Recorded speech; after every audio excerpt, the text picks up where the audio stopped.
Good morning, सबका सुप्रभात है। प्रेज द लॉर्ड, प्रभु की स्तुति हो। कितना अच्छा लगता है जब हम परमेश्वर की उपस्थिति में आते हैं, क्योंकि वचन कहता है कि परमेश्वर की उपस्थिति में छुटकारा है, आनंद है, शांति है, सब कुछ है। आइए, इससे पहले कि हम प्रभु के वचन में जाएं, विनती करेंगे और अपनी आंखों को बंद करेंगे और सर को झुकाएंगे। प्रभु धन्यवाद देते हैं आज के इस सुंदर दिन के लिए, इस सुबह के लिए, इस अवसर के लिए।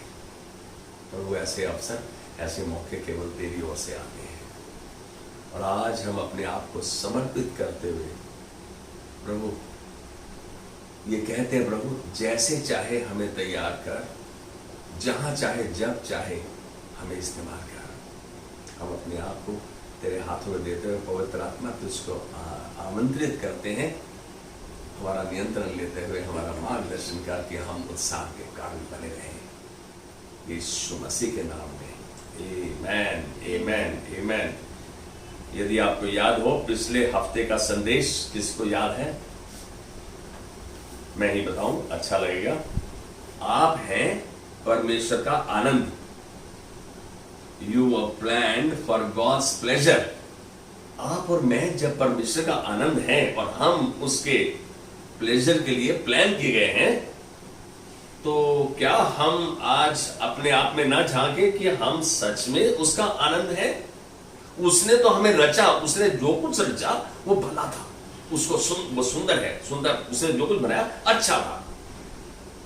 जब अच्छा बनाया है तो आज उसने जो करना था वो कर दिया। आज हमारी बारी है अपने आप में झांकें, अपने आप को आंकें, अपने आप को देखें कि हम किस परिस्थिति में, किस स्तर पे हैं। जब परमेश्वर ने हमें अपने आनंद के लिए रचा है, when he has planned us for his pleasure, तो आज हम देखना चाहेंगे कि क्या चीज है, कैसे खुश करेंगे हम परमेश्वर को। What makes God smile? परमेश्वर को हम कैसे मुस्कान दे सकते हैं, कैसे वो हमको देख के मुस्कुरा सकता है। हम सब सुख शांति व आनंद का जीवन बिताना चाहते हैं, ये बात सच है। हम सब चाहते हैं हमारे घर में शांति भी हो, सुख भी हो, साधन भी हो। क्या ऐसा हम कर पा रहे हैं? सोचो, क्या ऐसा हो रहा है?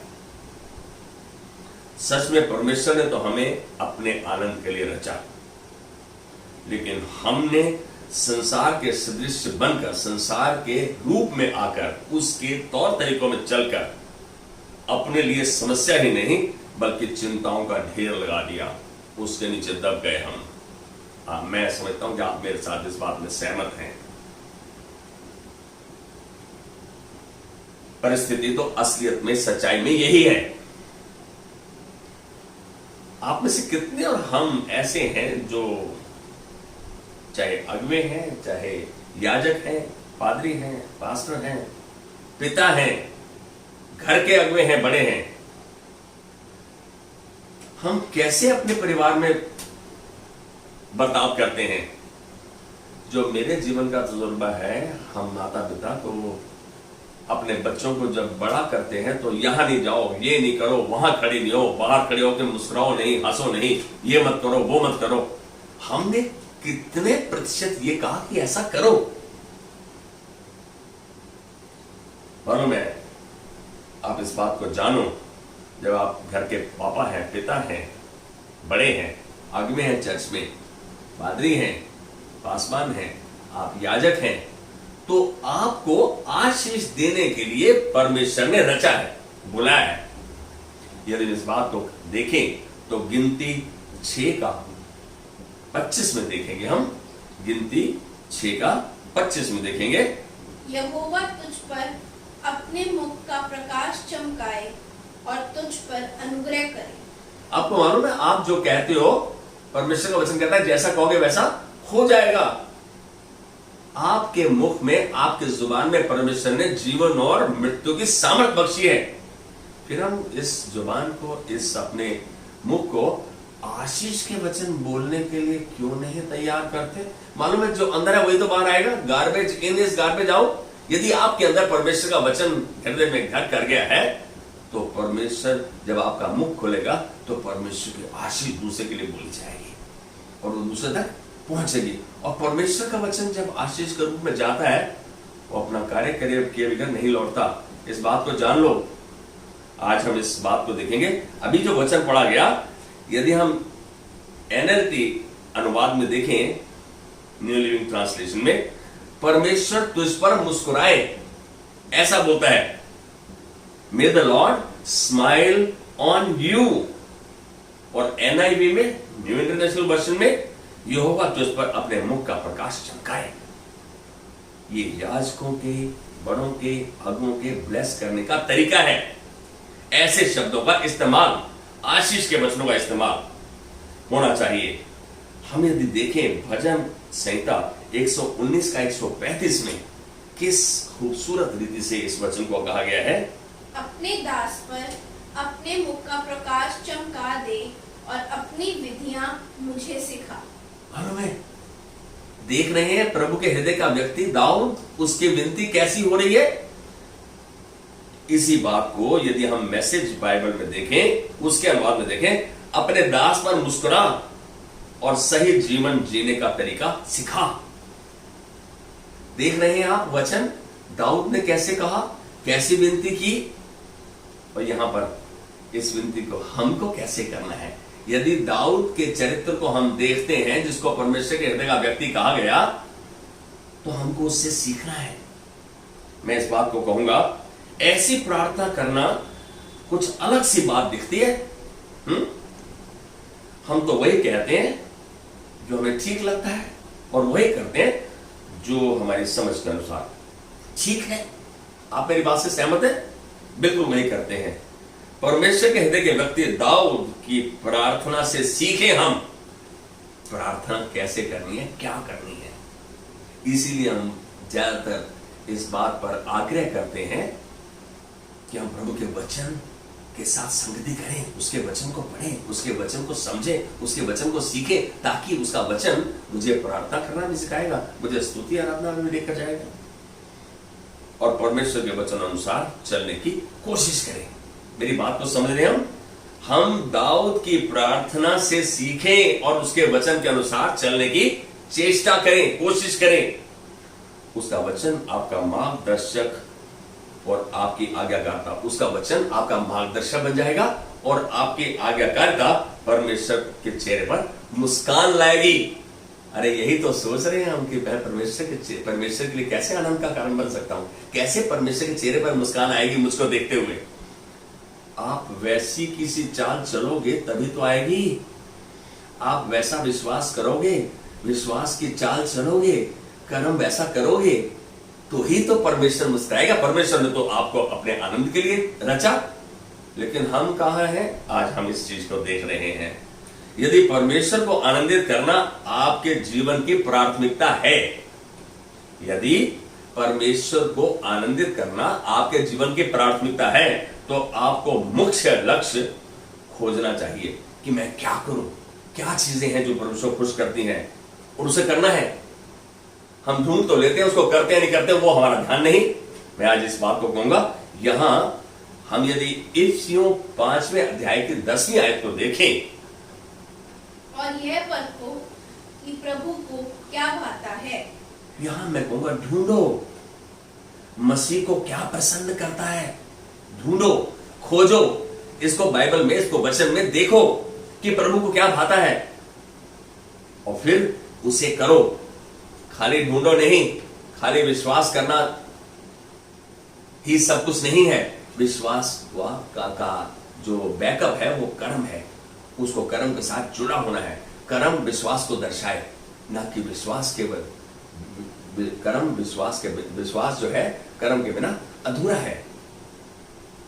यहां कह रहे हैं, एक और ट्रांसलेशन में NIV में कह रहे हैं, यह परखो कि प्रभु को क्या भाता है, जानो, देखो, ढूंढो। आओ इन वचनों के द्वारा परमेश्वर के हृदय को देखें।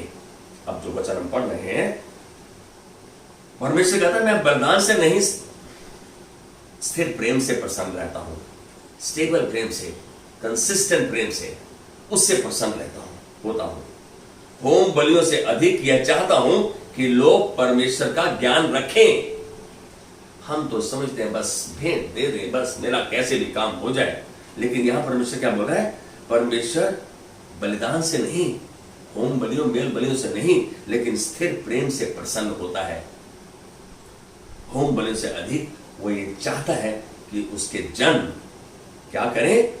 परमेश्वर का ज्ञान रखें, उसकी नजदीकी में बने रहें, उसके वचन को जाने समझें और उस पर चलन करने की चेष्टा करें। यीशु ने कहा तू अपने परमेश्वर से सारे तन मन प्राण और बुद्धि से प्रेम रख।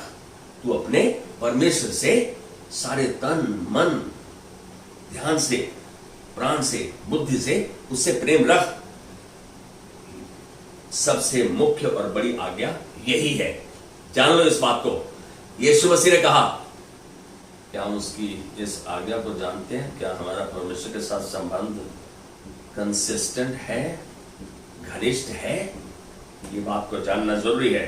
सच मानो, हमें परमेश्वर की मुस्कुराहट के लिए सबसे बड़ी और मुख्य आज्ञा का पालन करना है।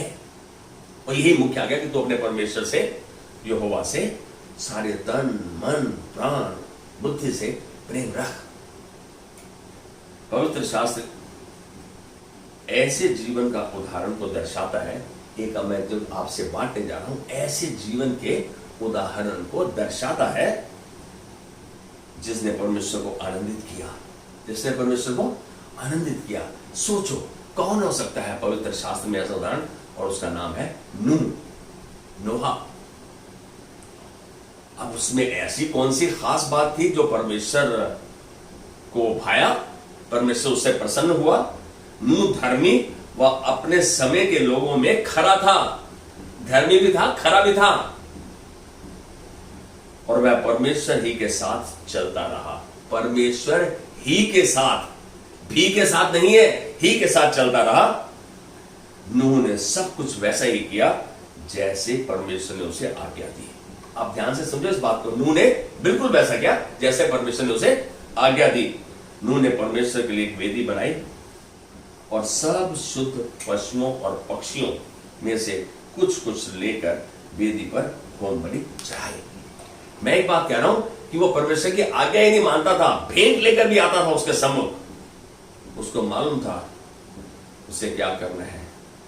परमेश्वर की नजदीकी का आनंद वो इसलिए उठाता था, परमेश्वर उससे इसलिए प्रसन्न होता था, परमेश्वर उसको देख के इसलिए मुस्कुराता था कि उसका चरित्र उसके कर्मों के द्वारा दर्शाया जाता था। हम देखेंगे, इस आयत को ध्यान से देखेंगे, इब्रानियों 11:7 इसको पढ़ेंगे हम।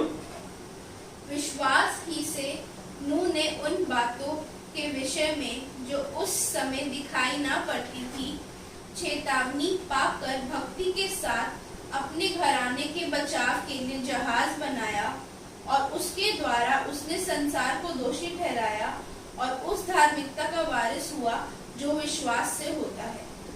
आप ध्यान से देख रहे हो, नूह उस समय परमेश्वर के साथ था जबकि देश में बूंद पानी, आसपास मीलों मील कुछ नहीं था, लेकिन परमेश्वर ने उसे आज्ञा दी एक जहाज बना। उसने ये नहीं पूछा प्रभु मैं जहाज क्यों बनाऊं, किसके लिए बनाऊं, यहां तो कोई आसपास पानी नहीं है, जल नहीं है, कोई प्रश्न नहीं किया उसने। लेकिन उसने विश्वास करते हुए जहाज, लोगों ने चेतावनी दी बेवकूफ है बुढ़ा, ये क्या कर रहा है, मालूम नहीं इसको, यहां कभी आसपास बूंद बारिश का नाम निशान नहीं है, यहां जहाज बना रहा है, इसका दिमाग खराब हो गया है। आपको भी ऐसा कहेंगे जब आप परमेश्वर की आज्ञा मान रहे हैं। लेकिन नूह ने उनका कह रहा है उसने उनकी बात पर ध्यान नहीं दिया, लेकिन वो किया जो परमेश्वर ने कहा। विश्वास से उसने निर्जल जमीन पर नूह ने जहाज बनाया, नूह ने जहाज बनाया। हालांकि उसे चेतावनी दी गई थी जिसको उसने नहीं देखा, नजरअंदाज कर दिया, लेकिन नूह ने वह किया जो परमेश्वर ने कहा। मुख्य बात, नूह से परमेश्वर क्यों प्रसन्न रहा, क्यों मुस्कुराया उसको देख के? नूह परमेश्वर के आनंद का कारण बना। जल प्रलय के बाद परमेश्वर ने नूह को साधारण निर्देश दिए और कहा, यहां आप देख रहे हैं, यहां हम एक चीज को महसूस कर रहे हैं, परमेश्वर उसी से बात करता है जिससे वो प्रसन्न होता है, जो उस पर विश्वास करता है, जो उसके संग विश्वास की सी चाल चलता है। भले कार्य करता है जो परमेश्वर ने उसके लिए रचे हैं। यहां हम देख रहे हैं परमेश्वर ने उसको कहा और उसने वैसा किया। आज हम अपने आप को देखें, जब कभी हम कुछ करते हैं, क्या परमेश्वर ने कहा, या हम अपनी समझ का सहारा लेते हुए करते हैं, या जो हमारे बड़ों ने कह दिया वैसा करते हैं। परमेश्वर ने उसे क्या बोला? यहां परमेश्वर के हृदय देखो एक बार फिर, कहता है फूलो फलो और बढ़ो और पृथ्वी में भर जाओ, सब चलने वाले जंतु तुम्हारा आहार होंगे। ये निर्देश प्रभु ने नूह को दिए। जैसे छोटे छोटे हरे पेड़ दिए थे, वैसे ही सब कुछ तुम्हें देता हूं। परमेश्वर मुस्कुराता है जब हम उससे सर्वाधिक, सबसे ज्यादा प्रेम करते हैं। प्रेम करते हैं तो उसकी आज्ञा मानते हैं, उसके मुख से शब्द निकलने से पहले तैयार है उसको सुनने के लिए, उस पर विश्वास करते हैं और संपूर्ण हृदय से उसकी प्रशंसा और धन्यवाद करते हैं। संपूर्ण हृदय से उसकी प्रशंसा भी करते हैं, धन्यवाद भी करते हैं। परमेश्वर उनसे आनंदित होता है जो उसका सम्मान करते हैं और उसके स्थिर प्रेम पर विश्वास करते हैं। परमेश्वर हमसे प्रेम करता है, इसीलिए उसने यीशु मसीह को भेजा। आप जब इस बात की सच्चाई जो है उसकी गहराई तक जानते हैं, तो आपके पास प्रश्न नहीं रहता कि परमेश्वर कितना प्रेम करता है आपसे। सच यही है कि बिना विश्वास के परमेश्वर को प्रसन्न करना अनहोना है, संभव नहीं है। It's impossible to please God without faith. परंतु परमेश्वर के पास आने वाले को विश्वास करना है, विश्वास करना चाहिए। मैं कहूंगा कि वह है और अपने खोजने वालों को प्रतिफल देता है। आप देख रहे हैं, आप विश्वास कर रहे हैं और विश्वास की चाल चल रहे हैं और अपने जीवन को प्रभु के वचन पर आधारित करते हैं, तो प्रभु आपको प्रतिफल, ये मैं कुछ भी जो बांट रहा हूं सब वचन से। यदि किसको लगे कि पास्टर ये कहां से है, आप हिचकिचाए नहीं, टेलीफोन करके पूछें कि कहां है ये वचन, कौन सा वचन है ये। भजनकार कहता है खुश होकर आज्ञाकारी बने, ओबे गॉड जॉयफुली ग्लैडली। भजनकार क्या कह रहा है? प्रभु मुझे बता कि मैं क्या करूं। दाऊद परमेश्वर की नजदीकी में इसलिए बना कि वो जानना चाहता था कि मेरा परमेश्वर मुझसे क्या चाहता है, मैं करूंगा। उसको आश्वासन दे रहा है, जब तक जीवित रहूंगा संपूर्ण हृदय से तेरी आज्ञा का पालन करूंगा। क्या आज हम ऐसा वादा कर रहे हैं और उस वादे को पूरा करने की चेष्टा कर रहे हैं? कभी उस काम को करने से पहले वचन में देखते हैं, प्रभु से मदद मांगते हैं, पवित्र आत्मा को कहते हैं प्रभु मेरे समझ में नहीं आ रहा, मेरी मदद कर। हम आज बहुत बुद्धिमान हो चुके हैं, पढ़ लिख कर बहुत समझदार हो चुके हैं। हम समझते हैं हमें किसकी जरूरत नहीं। अरे पौलुस बोलता है, I need more than anything Lord you, I need you more than anything else in my life. मुझे किसी और चीज से ज्यादा तेरी जरूरत है। क्या आपको जरूरत है परमेश्वर की? मैं समझता हूं आपकी प्राथमिकता उसको प्रसन्न करना, उसके चेहरे पर मुस्कान लाना है। कैसे लाएंगे? हम इन चरित्रों के द्वारा देख रहे हैं। ये दाऊद को, नूह को, कैसे प्रभु इनको देख के मुस्कुराता था, कैसे इनसे बातचीत करता था। प्रभु किसी का पक्षपात नहीं करता, पक्षपात नहीं करता। जो उससे प्यार करता है वो उसको प्रतिफल भी देता है, उसको जवाब भी देता है, उसको तैयार भी करता है। सच मानो हम परमेश्वर को अपने कर्मों से प्रसन्न करते हैं, ना कि केवल विश्वास के द्वारा। हम तो काम करके सोचते हैं मेरा परमेश्वर खुश हो जाएगा, ये कर दो वो कर दो। यीशु ने कहा यदि तुम मुझसे प्यार करते हो, प्रेम करते हो, तो मेरी आज्ञाओं को मानोगे। आज हम अपने अंदर झांक कर देखें, मैं कितनी उसकी आज्ञाओं का पालन कर रहा हूं, कहां तक मान रहा हूं। चेले बोले कि नहीं, आओ हम स्तुति प्रशंसा का बलिदान चढ़ाएं जो हमारे होठों का फल है। दाऊद कहता है भजन संहिता 116 का 17 में, इस वचन को ध्यान से देखें, भजन संहिता 116 का 17 में, मैं तुझको धन्यवाद बलि चढ़ाऊंगा और यहोवा से प्रार्थना करूंगा। मालूम है, यहां मैं इस बात को इस तरह कहूं कि दाऊद कहता है मैं उसके नाम को पुकारते हुए धन्यवाद करूंगा, बलिदान चढ़ाऊंगा धन्यवाद का। ये दाऊद का हृदय था। जब जब परमेश्वर के पास आता था, बिना धन्यवाद के, बिना भेंट के नहीं आता था वो। परमेश्वर मुस्कुराता है जब हम उसके दिए हुए दानों का इस्तेमाल करते हैं। When we use our abilities, our capabilities for His glory, हम अपनी काबिलियत जब इस्तेमाल करते हैं तो प्रभु मुस्कुराता है। हम समझते हैं मैं क्यों इस्तेमाल करूं इसको, ये तो मेरे लिए है। ऐसा नहीं है। जो आपको दान दिया गया है, आपके कैसे काम में आएगा वो परमेश्वर जानता है, लेकिन आपको उसको दूसरों के लिए इस्तेमाल करना है। हर एक कार्य पाप को छोड़कर, हर एक काम, हर एक एक्टिविटी परमेश्वर के आनंद के लिए की जा सकती है। हर एक कार्य उसकी आनंद के लिए किया जा सकता है। हमें चाहे बुरा काम हो, भला हो, परमेश्वर बोलता है सब बातों में परमेश्वर उनके लिए भलाई ही को उत्पन्न करता है जो उसकी योजना के अनुसार बुलाए गए हैं। तो जो भी पर किसी आपके हाथ में आता है, आप धन्यवाद देके खुश होकर उसको करो, जैसे कि आप परमेश्वर के लिए कर रहे हो। परमेश्वर की बात आती है। जानो कि धर्मी जन के कदमों को यहोवा स्थिर करता है। धर्मी जन को, God in a man's heart he plans many things but the Lord determines the steps.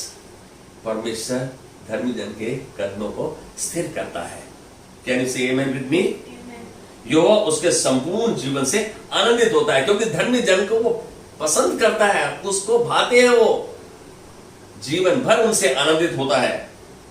परमेश्वर ने हर एक व्यक्ति, मनुष्य, जंतु की रचना स्वयं की है। जान लो इस बात को। और हमें ऊपर से हम जो कुछ करते हैं देखता है। इस समय स्वर्ग से वो हमको देख रहा है क्या करते हैं, क्योंकि हम उसकी रचना है। हम में वो इच्छुक है, हमारे साथ कंसर्न है। उससे हमें अपने आनंद के लिए, अपनी महिमा के लिए रचा है। कहता है ये मेरे जन है, मैंने इनको अपनी महिमा के लिए रचा है। हम क्या कर रहे हैं? हम कहां खो गए, हम कहां डूब गए? अपने ही लालसाओं में, अपनी ही इच्छाओं में, अपने ही ऐशो आराम में। यहां देख रहे हैं कि प्रभु हमें ऊपर से देखता है।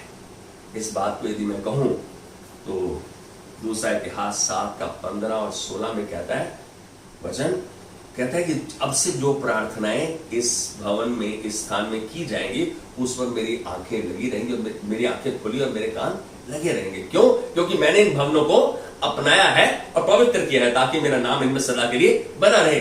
परमेश्वर फिर 16वीं आयत में कहता है कि अब से नित मेरी आंखें और मेरा मन यहीं लगा रहेगा। आप जानो इस बात को, परमेश्वर पुराने नियम या नए नियम में परमेश्वर हमारा परमेश्वर है, वही परमेश्वर है। आज भी उसकी आंखें हमारी तरफ टिकी हैं, देख रही हैं हमको। जिस मकसद से उसने रचा, क्या हम उसके लिए खड़े बैठ रहे हैं जैसे नूह खड़ा रहा? इस बात को ध्यान देना हमारे लिए बहुत आवश्यक है। हमको ऊपर से देख रहा है। परमेश्वर आनंदित होता है जब हम उसकी रचना का आनंद उठाते हैं। जो कुछ उसने रचा है वो सब हमारे आनंद के लिए है। इस बात को जान लो। जब वो परमेश्वर के आनंद के लिए रचा तो हमारे आनंद के लिए भी है। परमेश्वर ने हमें अपने ही स्वरूप में बनाया है। ये बात को हम जान ले। जब हम बहुत बार, मैं इसका उदाहरण देगा, कई बार कई घरों में बोलते हैं मैं ये सब्जी नहीं खाता, मैं ये दाल नहीं खाता, मैं खाली चिकन खाता हूं, मैं मटन खाता हूं, सॉसेज खाता हूं। अरे भाई, परमेश्वर ने सब कुछ आपके आनंद के लिए रचा है। क्यों करना? जो कुछ हमारे सामने आए धन्यवाद देकर हम उसका सेवन करें, उसको ले लें। परमेश्वर ने वो आपके लिए जुटाया है। पहला तीमुथियुस 6 का 17 में देखेंगे। पहला तीमुथियुस 6 का 17 में मैं इस बात को ऐसे कह दूंगा, सच में परमेश्वर हमारे सुख के लिए सब कुछ बहुतायत से देता है। उसने सब कुछ जुटा दिया है। इस संसार के धनवानों को आज्ञा दे कि वे अभिमानी ना हो और अनिश्चित धन पर आशा ना रखें, परंतु परमेश्वर पर जो हमारे सुख के लिए सब कुछ बहुतायत से देता है। आमीन। हमारे सुख के लिए सब कुछ बहुतायत से देता है। वो नहीं चाहता जिसके पास बहुत कुछ है वो घमंडी हो जाए। उसको भी चाहता है कि वो अपने स्तर में रहे, नम्र दीन होकर रहे।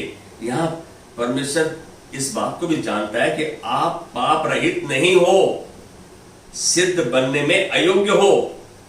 हम कभी बोलते हैं ऐसा कैसे बात है, मैं तो सब कुछ जानता हूं, मैं सब कुछ कर सकता हूं। पौलुस ने इस बात को स्पष्ट किया, मैं मसीह यीशु के साथ सब कुछ कर सकता हूं जो मुझे सामर्थ देता है। फिलिपियों के 4 अध्याय में ये बात को जानना बहुत जरूरी है। ऐसा प्रश्न करो, क्यों? क्योंकि वह हमारी सृष्टि को जानता है और उसे स्मरण रहता है कि मनुष्य मट्टी ही है। अरे तुम जानते हो आप मट्टी ही हो। इस बात को जानना अवश्य है। हम कुछ नहीं, लेकिन परमेश्वर सब कुछ है। मैं परमेश्वर के साथ मिलकर सब कुछ कर सकते हैं। परमेश्वर आपके हृदय को जांचता है। वो आपके बाहरी रूप को, आपके शब्दों को नहीं देखता, क्या बोल रहे हो आप, लेकिन आपके हृदय को, आपके चलन को, आपके चाल को पहचानता है। इसीलिए वो आपके हृदय को जांचता है। वो बाहरी रूप को नहीं देखता। क्या उसे प्रसन्न करना हमारी सर्वप्रथम प्राथमिकता है? हमारी अभिलाषा है? मैं आज ये प्रश्न पूछ रहा हूं। हम सब अपने आप से ये प्रश्न पूछें, क्या परमेश्वर को खुश करना, प्रसन्न करना मेरी सर्वप्रथम प्राथमिकता है? हम इसको देखते हैं यशाया 45:9 में देखेंगे। यशाया 45:9 में, हाय उस पर जो अपने रचने वाले से झगड़ता है, वह तो मिट्टी के ठीकरों में से एक ठीकरा ही है। क्या मिट्टी कुम्हार से कहेगी, तू यह क्या करता है? क्या कारीगर का बनाया हुआ कार्य उसके विषय कहेगा, उसके हाथ नहीं है? इस आयत को ध्यान में रखते हुए यदि हम इस बात को कहें, आपको अपने रचनाकार से प्रश्न बहस करने का कोई हक नहीं है। आपको अपने रचनाकार से कोई प्रश्न और बहस करने का हक नहीं है। क्यों नहीं है? क्योंकि आप मट्टी ही हैं। मट्टी कुम्हार से नहीं कहती, पूछती, मुझे ऐसा क्यों बनाया तूने? आप कौन है? आप मट्टी ही हैं। ये बात हमें समझ नहीं आती, लेकिन परमेश्वर को समझ आती है कि मनुष्य मट्टी ही है। वो जानता है हमारी सृष्टि को। वो इसीलिए चाहता है कि हम ना घमंड करें और घमंड में कोई ऐसे प्रश्न ना पूछें, बहस ना करें। प्रभु मेरे साथ ऐसा क्यों? मैं तो बहुत अच्छा करता हूं, मैं तो तेरा जीवन तेरे वचन के साथ जिया हूं, फिर मेरे साथ ऐसा क्यों? हमको कोई, क्योंकि परमेश्वर ने सब चीजें पहले से निश्चित की। मां के गर्भ में रचने से पहले मैंने तुझ पर चित्र लगाया, प्लान किया, सब चीज डिजाइन की, और उत्पन्न होने से पहले तेरा अभिषेक किया। मालूम है आप अभिषिक्त हैं, इस बात को जाने। अभिषिक्त है तो परमेश्वर का अभिषेक, उसका वचन, उसका इस्तेमाल करें। जब मट्टी कुम्हार से नहीं पूछती तो हम कौन है? हमको भी परमेश्वर से प्रश्न पूछने और बहस करने का कोई हक नहीं। दूसरा ग्रंथियों 5:9 देखेंगे हम। इस कारण हमारे मन की उमंग यह है कि चाहे साथ रहें, चाहे अलग रहें, पर हम उसे भाते रहें। हमें सभी चीजों से ज्यादा परमेश्वर को आनंदित करने की इच्छा रखनी है। सबसे ज्यादा परमेश्वर को कैसे मैं आनंदित, कैसे मैं उसके चेहरे पे मुस्कान रखता हूं? How can I be pleasure to him? How can I be a source of joy for him who has created me, who has designed me, who has planned me for his pleasure? जिसने मुझे अपने ही आनंद के लिए रचा है, तो क्या फिर मेरी प्राथमिकता ना हो? मैं समझता हूं ये मेरी प्राथमिकता और मेरी इच्छा होनी चाहिए। दाऊद इस बात को पहला इतिहास 29 अध्याय में कहता है कि हमको इसी रीति से तुझे अपनी इच्छा से भेंट देने की शक्ति मिले। ये शक्ति परमेश्वर की ओर से आती है। ये दान वो देता है। आप अपने आप कोई भी चीज नहीं कर सकते। परमेश्वर जब तक आपके हृदय को नहीं मूव करता, नहीं उसको चलाता, इस बात को जानना आवश्यक है। वो हर एक आपके कदम में, हर एक चरण में, हर सोच में आपकी मदद करता है। जब आप उसके वचन का सहारा लेते हैं, उसके वचन को थामते हैं, उसी को स्मरण करके सब काम करते हैं, तब वो आपके लिए सीधे मार्ग को निकालता है। कहता चाहे हम स्वर्ग में रहें या पृथ्वी पर रहें, या हम एक दूसरे के साथ रहें या स्वर्ग में हो, उसको आनंदित करना मेरी प्राथमिकता रहनी चाहिए। आखिरी आयत बांट रहा हूं, भजन संहिता 14:2। यहोवा ने स्वर्ग में से मनुष्यों पर दृष्टि की है कि देखे कि कोई बुद्धिमान, कोई यहोवा का खोजी है या नहीं। आप अंदाजा लगाओ कि परमेश्वर ऊपर से, स्वर्ग से हम पर दृष्टि कर रहा है। अभी मैंने जैसे आपसे बांटा, दूसरा इतिहास 7:15-16 में, उसकी आंखें, उसका मन हम पर लगा हुआ, उसके कान हम पे लगे हुए। यहां इस आयत में भजनकार जो प्रभु के हृदय को जान नहीं पाया, वो ये लिख रहा है, परमेश्वर स्वर्ग से पृथ्वी पर नजर करता है, दृष्टि करता है और देखता है कि कौन बुद्धिमान है जो उसे प्रसन्न करना चाहता है। अरे क्या आप नहीं है वो? आप है सब जो परमेश्वर को प्रसन्न करना चाहते हैं। आज हम तौबा करें, पछतावा करें, नहीं प्रभु मैं तो जीवन अपने ही तरीके से जी रहा था, अपनी ही लालसाओं को तृप्त करने के लिए जी रहा था, अपनी ही इच्छा और आकांक्षाओं को थामे हुए था। लेकिन नहीं प्रभु, आज मैंने देखा जब तू नूह से प्रसन्न हुआ, जब तू दाऊद से प्रसन्न हुआ, क्यों प्रसन्न हुआ? मैं भी ऐसी चाल चलूंगा प्रभु, तेरे चरणों में बैठूंगा, तेरी स्तुति आराधना करता हुआ तुझको खोजूंगा और तेरा कहा मानूंगा, जो तू कहेगा मैं वो करूंगा। प्रभु आज हम अपने आप को समर्पित करते हुए कहते हैं प्रभु तेरा धन्यवाद, तूने आज अपने वचन से हमें उत्साहित भी किया है, तृप्त भी किया है। आज हम वादा करते हैं प्रभु, जैसा तू कहेगा वैसा करेंगे, जहां तू लेकर जाएगा हम जाएंगे। हम तेरी आज्ञाकारिता में चलते हुए तेरी महिमा को देखेंगे और तेरी महिमा में चलेंगे। यीशु मसीह के नाम में आमीन। अपने जन पर आशीष कर, तेरा प्रकाश इनके चेहरों पर चमके, यीशु मसीह के नाम में आमीन। God bless you, have a wonderful day. Thank you.